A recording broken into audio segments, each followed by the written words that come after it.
Kita akan terus dengan khotbah setiap hari Minggu sesuai dengan visi misi kita, suatu yang abstrak, yaitu mengalami Allah. Saya harapkan melalui saudara sungguh-sungguh membuka hati dan tahap demi tahap, tidak lagi menjadi sesuatu yang abstrak tetapi real, hakiki, menjadi pengalaman dalam kehidupan saudara, bahwa saudara sebagai jemaat Tuhan sungguh-sungguh mengalami Tuhan dalam kehidupan ini. Dalam firman Tuhan minggu yang lalu menyatakan kepada kita bahwa Allah berbicara kepada kita. Itulah jalan masuk yang sangat penting untuk kita mengalami Tuhan. Kalau kita tidak mendengar suaranya, tidak akan pernah kita mengalami Tuhan.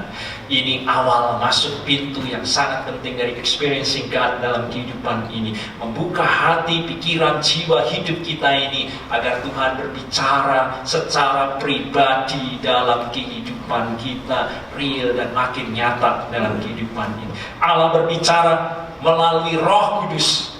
Kita segarkan kembali firman Tuhan. Roh Kudus yang dicurahkan bagi kita untuk menyatakan siapa dirinya sehingga kita mengenalnya, lalu kehendaknya dan jalan-jalannya buat umat manusia. Dan saya tahu bahwa barangkali kemudian yang muncul di benak kita adalah, lalu bagaimana cara Allah berbicara kepada kita sekarang ini? Dan melihat di dalam Alkitab begitu banyak cara unik Allah berbicara kepada umatnya. Nah, pertanyaan berikutnya, lalu bagaimana sekarang ini untuk saya ini, bagaimana cara Allah berbicara kepada kita ini? Mungkin pertanyaan yang kedua juga muncul, bagaimana kita dapat tahu ketika Allah berbicara dalam kehidupan kita ini? Yang ketiga, mungkin juga muncul pertanyaan, bagaimana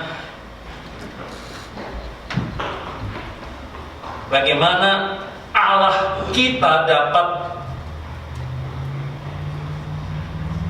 berhubungan dengan kita secara nyata, secara real dalam kehidupan kita ini. Sebelum kita masuk dalam hal ini, saya terus berdoa kiranya khotbah yang lalu mengingatkan bahwa Allah hakikatnya ingin menjalin hubungan kasih dengan kita. Karena itulah seluruh inti daripada firman Tuhan. Dua khotbah minggu yang lalu kita membuka hati kita untuk banyak firman Tuhan yang kita baca, agar kita percaya bagaimana Roh Kudus sudah dicurahkan, bahwa sampai sekarang Allah berbicara secara pribadi kepada setiap individu. Itu berarti saya dan saudara, Allah berbicara secara khusus dalam kehidupan kita ini. Saat kita menjalin hubungan yang intim dengan Allah, kita akan mengenal suaranya.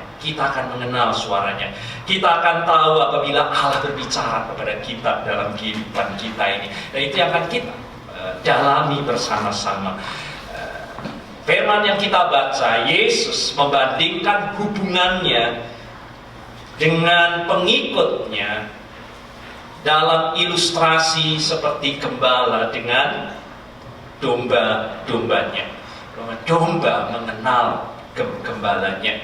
Dan coba kita baca kembali ya apa yang dikatakan dalam Yohanes yang sudah kita baca bersama. Tetapi siapa yang masuk melalui pintu, ia adalah gembala domba. Ya, domba-domba mendengarkan suaranya. Saya garis bawah itu ya. Domba-domba mendengar suaranya.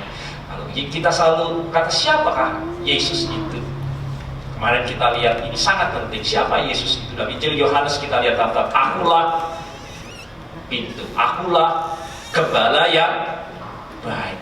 Dan kalau akulah gembala baik, kita tahu bahwa itulah Yesus. Yesus adalah gembala domba. Kita adalah domba-domba yang digembalakannya. Dan dikatakan dalam ilustrasi hubungan itu, domba-domba itu mendengarkan suaranya. Sekarang menjadi pertanyaan, saudara, apakah saudara adalah sungguh-sungguh domba yang digembalakan oleh Yesus? Seberapa banyak dalam pengalaman hidup saudara, saudara sungguh-sungguh mendengar gembala itu berbicara, dan saudara tahu, oh itu suara gembala yang memimpin hidup saya ini. Domba-domba itu mengikuti dia karena suaranya itu, karena mereka mengenal, sekali lagi ini sangat penting buat kita, mengenal suaranya. Nah, mari kita lihat dalam hidup kita masing-masing ya, sebagai domba-domba yang digembalakan Allah. Seberapa banyak kita adalah suku domba yang mendengar suara Allah.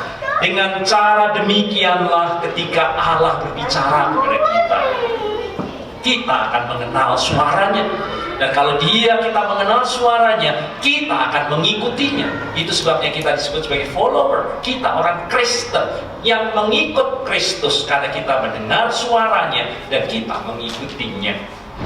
Allah adalah Maha Kuasa.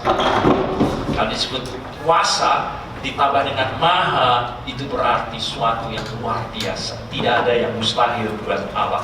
Ia dapat melakukan apapun yang ia pilih dan yang ia putuskan untuk dilakukannya. Tidak bisa seperti kita manusia, meskipun kita diberikan kuasa tetapi selalu ada batasnya. Tapi kalau dia disebut sebagai maha kuasa, dia dapat melakukan apa yang dia pilih dan putuskan untuk dilakukannya. Kalau tidak, dia tidak maha kuasa. Dan di dalam Alkitab kita sudah melihat bahwa Allah berbicara kepada umatnya dengan cara yang sangat unik. Nyaris tidak ada yang sepertinya seragam pattern yang kita buat ya. Pada waktu Allah bicara dengan Musa melalui semak belukar, apakah kita sedang temui orang lain juga Allah berbicara dengan cara semak belukar yang ada apinya? Itu unik hanya untuk Musa, tapi Musa tahu dan mendengar suara, dan itulah suara Allah dalam kehidupannya. Unik untuk setiap individu. Umatnya akan mendengar dan mengenal suaranya. Nah, di masa kini, kalau kita bandingkan dengan Alkitab, apakah yang terjadi akan sama seperti itu? Kita sudah membaca banyak ayat 2 minggu yang lalu bahwa Allah berbicara dengan cara yang baru, karena seluruh penyataan Allah itu dimaksudkan Allah untuk sejarah umat manusia yang panjang sampai dengan kegenapannya, bahwa Allah menyatakan dirinya sendiri secara real, nyata. Dia datang ke dalam dunia di dalam Yesus Kristus. Itu penyataan Allah puncaknya dari penyataan Allah yang sempurna untuk manusia dapat mengenal siapa Allah, jalannya dan kehendaknya. Makin real bahwa firman itu menjadi manusia dan diam dan tinggal di tengah-tengah kita. Itu puncak. Dan setelah itu, puncak itu terjadi, Allah mencurahkan Roh Kudusnya bagi kita, sehingga kita memiliki dua hal yang sangat penting. Firman-Nya, seluruh sejarah penyataan Allah mengenai dirinya, jalannya dan penyataannya, dan Roh Kudus yang dicurahkan dalam kehidupan manusia untuk bekerja sama membawa manusia terus dapat menjalin hubungan dengan Allah, mengenal dirinya, mengenal jalan-jalannya dan kehendaknya. Maka 4 hal yang dapat kita lihat sekarang ini, masa kini, Allah berbicara melalui Roh Kudus yang dicurahkan bagi kita, tetapi Dia bekerja melalui Alkitab, melalui doa, melalui berbagai situasi yang kita hadapi dan gerejanya. Ada 4 hal ini. Itu berarti saya menegaskan bahwa kita jemaat GKI bukan gereja yang menganut spiritisme. Spiritisme itu penganut Allah itu roh, dan roh itu berbicara kepada kita seperti perewangan membisikkan kepada kita tanpa melalui Alkitab, tanpa melalui firman Tuhan. Tetapi kita lihat bahwa setiap kali Allah berbicara, meskipun kita tahu bahwa itu Roh Kudus berbicara kepada kita, selalu ada konfirmasi dari Alkitab. Tidak mungkin Roh bekerja di luar firman-Nya, bertentangan dengan firman-Nya, melawan firman-Nya. Dia, Roh Kudus, bekerja untuk menghidupkan firman-Nya. Roh Kudus dicurahkan bukan untuk bekerja terpisah daripada Yesus, firman Allah, puncak penyataan Allah itu, tetapi bekerja bersama supaya firman itu menjadi hidup oleh karena Roh Kudus, tetapi bukan untuk berpisah. Karena ada banyak aliran gereja menjadi satu spiritisme, Roh Kudus bekerja. Dan saya pernah hadir dalam suatu persekutuan doa pada waktu saya masih remaja. Ada tim dari doa dari Bandung datang ke kota kami waktu itu, kota Pati, dan memimpin begitu banyak. Tetapi dia berfirman selalu dengan spiritisme. Dia berkata, dan sekarang saya mendengar bahwa Tuhan berbicara. Dan yang dikatakannya adalah dengan mata merahnya dia berjalan. Teman saya dipegang kepalanya. Kamu, katanya, ini Roh Kudus katanya. Kamu harus kawin dengan, lalu dia jalan putar. Dengan kamu, begitu. Itulah jodohmu, katanya begitu. Saya tanya, ini suara Tuhan atau suara siapa ini ya? Dan sampai sekarang teman saya itu cerai. Dia nikah karena dia takut, karena dipegang kepalanya katanya jodohnya ini tuh kehendak Tuhan begitu ya. Tetapi teman saya itu sekarang dapat cerai.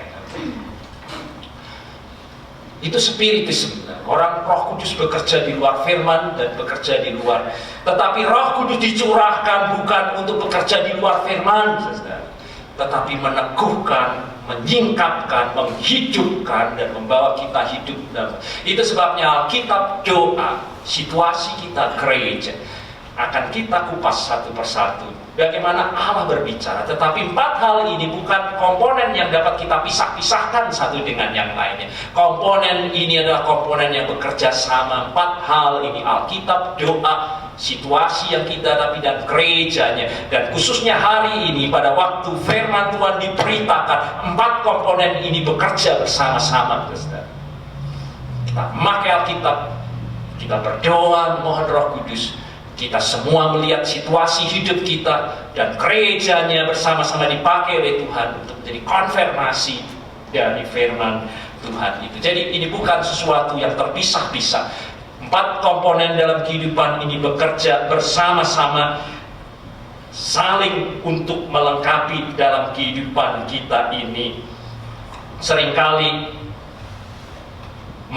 Allah memakai doa dan pembacaan Alkitab bersama-sama dan membawa kita akan mendengar suara Allah. Tetapi juga kemudian kita membutuhkan konfirmasi situasi keadaan di gereja. Firman Tuhan juga katakan, ujilah setiap roh, jangan engkau percaya. Siapa yang menguji roh itu? Jemaat Tuhan bersama-sama untuk saling menguji apakah roh itu sungguh-sungguh roh Allah.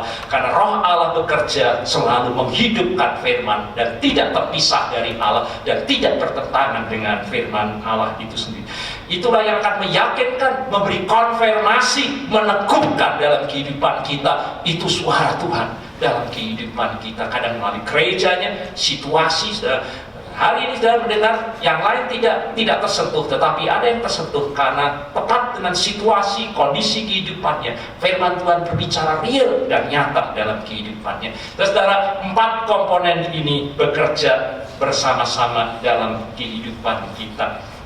Alkitab saudara mengutarakan dan menjelaskan Allah yang menyatakan dirinya, kehendaknya, dan jalan-jalannya dalam sejarah yang begitu panjang, bukan?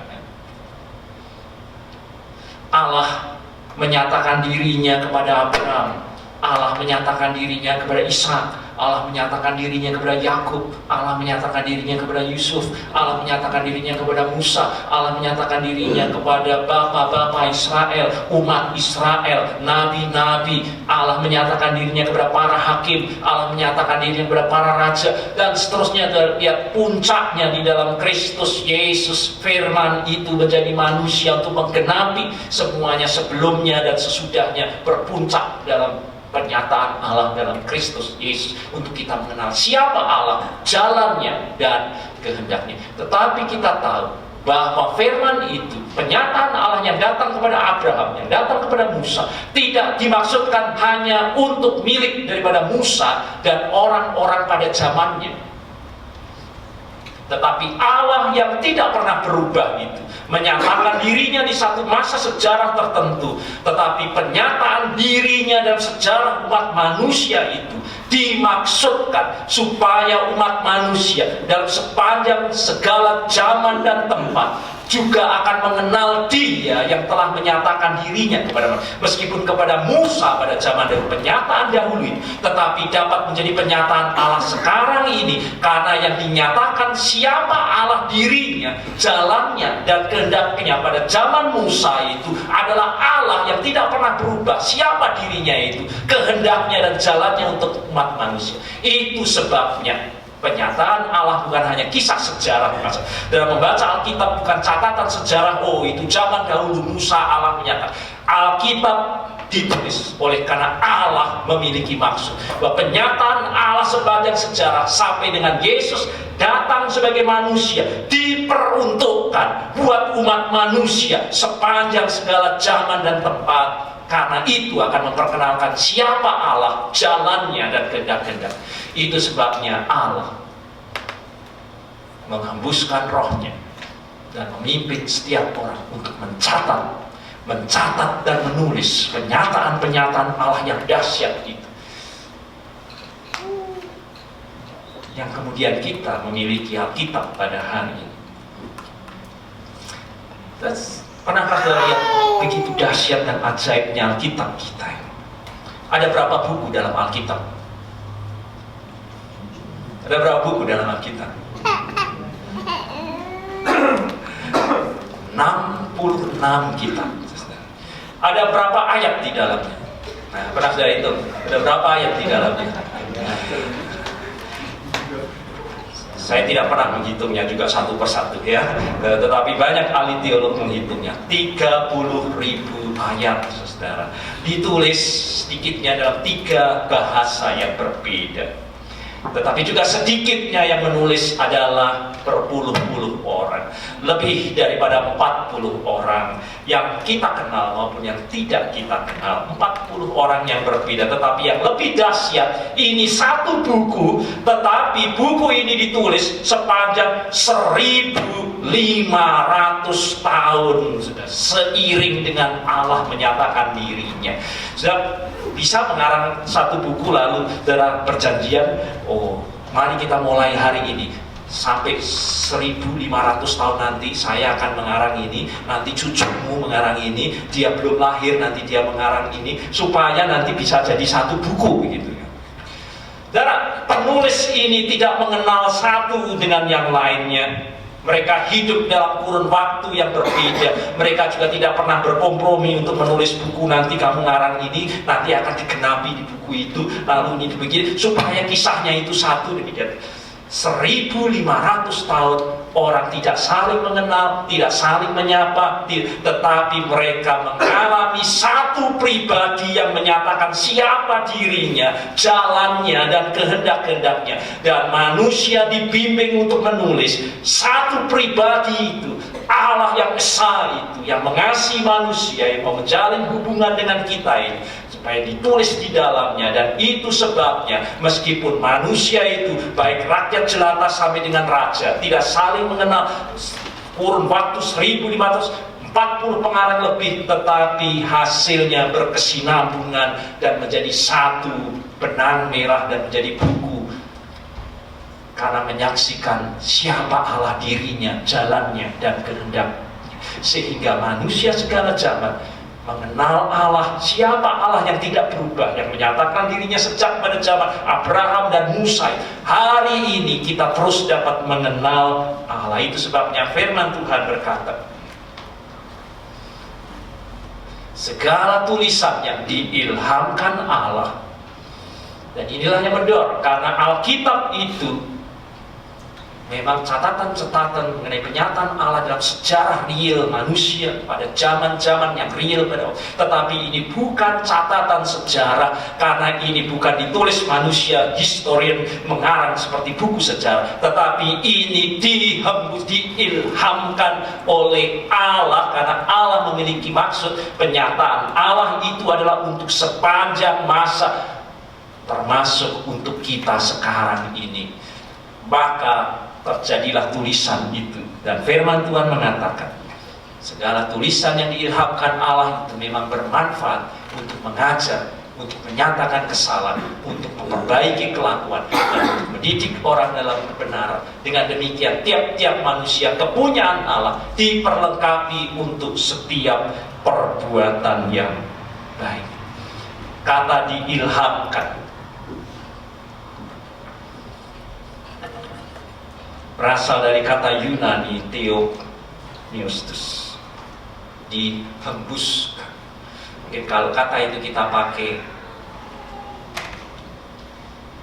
dengan contoh yang real, mungkin supaya kita bisa membayangkannya, mungkin seruling atau saxophone. Ada banyak jenis saxophone, ada banyak jenis flute, dari bambu di Indonesia sampai ke yang besi, sampai yang murah, sampai yang mahal. Tetapi yang terpenting adalah bukan alatnya itu, tetapi yang melakukan theopneustos, yang menghembuskan. Nah ini kata yang dipakai ya, Allah yang menafaskan sehingga seruling itu berbunyi, bukan karena bunyi daripada seruling itu, tetapi yang menghembuskan itu. Dan ini kata yang dipakai di dalam Alkitab, saudara, untuk menggambarkan bahwa Allah itulah yang memberi nafas orang, menghembuskan, mengilhami, sehingga manusia itu menuliskan sejarah penyataan Allah yang real dalam sejarah itu, sehingga membimbing kita sampai dengan hari ini untuk mengenal siapa Allah, kehendaknya, dan jalannya. Dalam penyataan Allah kepada umat manusia di dalam Alkitab, kita lihat begitu lengkapnya.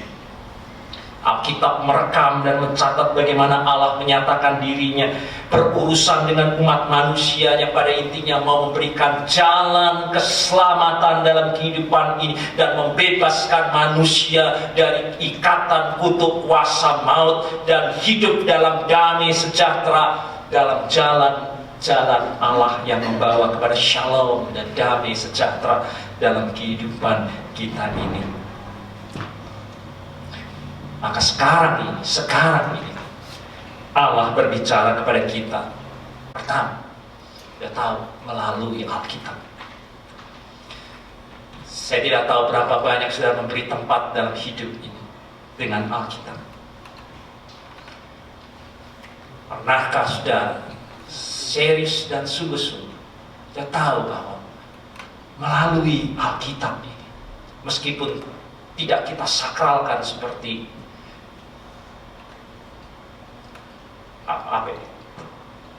saudara yang memiliki keyakinan kita yang lain, bahwa Al-Quran itu kitabnya begitu sucinya sehingga saudara tidak boleh bermain-main dengan Al-Quran. Apalagi saudara menyobek Al-Quran, akan bisa menjadi huru hara yang luar biasa ya, seperti di Pekalongan, hanya karena keluarga Tionghoa pada waktu itu jualan kacang atum, dan pada zaman itu kacang atum kalau di Indonesia dibungkus dengan koran, bukan ya. Nah, salah satu bungkusnya ternyata adalah kertas Al-Quran, saudara ya. Nah, akibatnya huru hara, saudara. Nah, Alkitab ini memang tidak suci karena kitabnya, saudara. Meskipun kitab suci bukan karena kitabnya, saudara sobek ya boleh, saudara jadikan bantal ya boleh, saudara orek-orek ya boleh ya, karena bukan kertasnya kitab. Tetapi isi daripada Alkitab ini dahsyat, saudara, karena membawa saudara mendengar suara Allah dalam kehidupan saudara, dan saudara akan menjalin hubungan dengan Allah oleh karena suara dari Alkitab. Pernahkah saudara membaca, dan pada waktu saudara mengalami pembacaan itu, ayat itu berbicara secara fresh, baru, menyentuh kehidupan real saudara yang sedang saudara hadapi, yang sedang saudara gumuli dalam hidup ini. Ayat itu berbicara secara nyata dalam kehidupan kita ini. Dan itu sederhana. Itulah yang saudara-saudara akan katakan bahwa Alkitab adalah sarana buat kita untuk mendengar suara Allah. Saudara memperoleh satu pemahaman baru dari bagian Alkitab yang saudara baca dan dengar, berbicara real dan nyata mengenai hidup saudara secara pribadi. Itulah cara Allah berbicara dalam hidup kita. Tidak dapat memahami kebenaran rohani. Itu yang dikatakan di dalam Alkitab. Hanya sampai Roh Kudus menyatakannya. Roh Kudus itu dikatakan roh kebenaran. Yohanes 14 ayat yang ke-17. Ketika kita dapat memahami, kita dapat memahami makna rohani dan penerapannya dari bagian Alkitab itu untuk hidup kita. Dan harus yakin bahwa Roh Kudus sedang bekerja dalam kehidupan kita. Jadi ini bukan sekedar memimpin kita untuk mengalami perjumpaan dengan Allah. Saya baca saudara melihat, dan itu sebabnya saudara mulai memberi tempat yang istimewa dengan Alkitab dan hidup. Ini bukan hanya memimpin saudara untuk mengalami Tuhan, tetapi saudara sudah merupakan perjumpaan dengan Allah secara personal dan nyata melalui Alkitab dalam kehidupan kita ini. Ketika Roh Kudus menyatakan kebenaran rohani dari firman Allah dalam kehidupan kita itu, ia secara pribadi sedang berhubungan dengan kehidupan kita ini dalam dua komponen yang bekerja, Alkitab dan Roh Kudus yang akan memberi pencerahan, membukakan makna rohani untuk kehidupan pribadi saudara itu. Sehingga tahapannya menjadi sangat sederhana. Kita memberi tempat yang istimewa untuk firman Tuhan, yaitu Alkitab. Ini pertanyaan, seberapa banyak saat teduh dalam kehidupan ini? Ada banyak kesaksian yang heran, saudara. Orang yang sedang di penjara, dia membersihkan toilet, dan di dalam kotoran yang dia bersihkan di sekitar toilet itu, dia menemukan secari sobekan kertas dari Alkitab. Tapi itu disimpannya, dan di dalam sel penjara dia membacanya kembali dengan sungguh-sungguh, dan dia mendengar suara Tuhan dari pembacanya. Dan lihat kesaksian dari Tam yang ditulis dan menjadi hamba Tuhan dimulai dari penjara. Secari sobekan kertas Alkitab itu, dia mendengar suara karena Roh Kudus memberi makna yang segar dan jelas dalam kehidupannya. Roh kebenaran akan menyatakan kebenaran dari pembacaan kita, dan kita akan menyesuaikan kemudian dengan kebenaran Allah itu. Kita mau mematuhinya, dan Allah bekerja di dalam dan melalui kita untuk menyelesaikan maksud dan tujuannya. Dan kita lihat begitu sederhana. Itu sebabnya mau terus-menerus tiap hari sudah diberi melalui email ya, buat saudara yang belum memperolehnya, saya dapat menghubungi koordinator untuk tiap-tiap hari dalam persekutuan pembaca Alkitab sedunia. Kita memiliki suplemen tambahan, di samping saudara memiliki mungkin buku-buku saat teduh yang lain, yaitu Facebook kita itu, santapan harian dalam Facebook kita itu menjadi suatu sarana yang melengkapi kita, karena ada kalanya saudara membaca Alkitab, yang saudara baca itu hanya itu saja, bukan ya? Saudara senang dengan ayat-ayat yang saudara baca itu hanya itu. Dalam banyak kumpulan saat teduh, biasanya ayat yang dipilih ya selalu ayat-ayat yang tetap gitu ya. Padahal ayat itu saya lihat tadi ada berapa ribu ayat Alkitab, ada banyak yang tidak kita baca gitu ya. Tetapi seringkali hanya ayat-ayat terkenal yang kita baca, dan itu juga penting buat kita ya. Itu sebabnya bukan berarti saat teduh itu, semua buku saat teduh juga sangat bermanfaat buat kita ya. Itu menandakan Alkitab, saat teduh itu Alkitab, doa, serius dengan Tuhan, tetapi juga kita membutuhkan orang lain, konfirmasi dari orang lain, karena pada waktu saat teduh itu juga ada renungan yang ditulis oleh orang untuk memberi konfirmasi dalam kehidupan kita ini. Tetapi Facebook istimewa karena Facebook ini tidak memilih-milih ayat. Saudara diajak untuk membaca seluruh bagian Alkitab. Sebabnya kalau saudara ikuti pembacaan dari Face the Book selama 8 tahun, saudara sudah membaca seluruh Alkitab. Karena itu di set demikian rupa, saudara dipaksa untuk membaca semua ayat di dalam Alkitab, sehingga ada saat-saat di mana ada ayat-ayat yang jarang sekali saudara baca, tetapi Roh Kudus dapat memberikan terang dan pencerahan kalau saudara memberi tempat yang dan saudara berdoa dengan sangat serius di dalam kehidupan kita ini. Dan dapat lihat di dalam firman Tuhan, hanya Roh Kudus yang mampu membawa kita untuk dapat mengenal kebenaran. Karena apa? Di dalam firman Tuhan dikatakan, tanpa bantuan daripada Roh Allah, tanpa bantuan dari Roh Allah, segala cara, jalan, dan kehendak Allah hanya akan nampak sebagai kebodohan buat kita. Itu dikatakan firman Tuhan. Tetapi manusia duniawi tidak menerima apa yang berasal dari Roh Allah, Roh Kudus itu. Karena hal itu baginya adalah suatu kebodohan dan ia tidak dapat memahaminya. Sebab hal itu hanya dapat dinilai secara rohani. Tetapi manusia rohani menilai segala sesuatu, tetapi ia sendiri tidak dinilai oleh orang lain. Kita tidak akan dapat memahami kehendak dan jalan-jalan Allah kecuali kalau Roh Kudus bekerja dan menyatakannya melalui firman-Nya.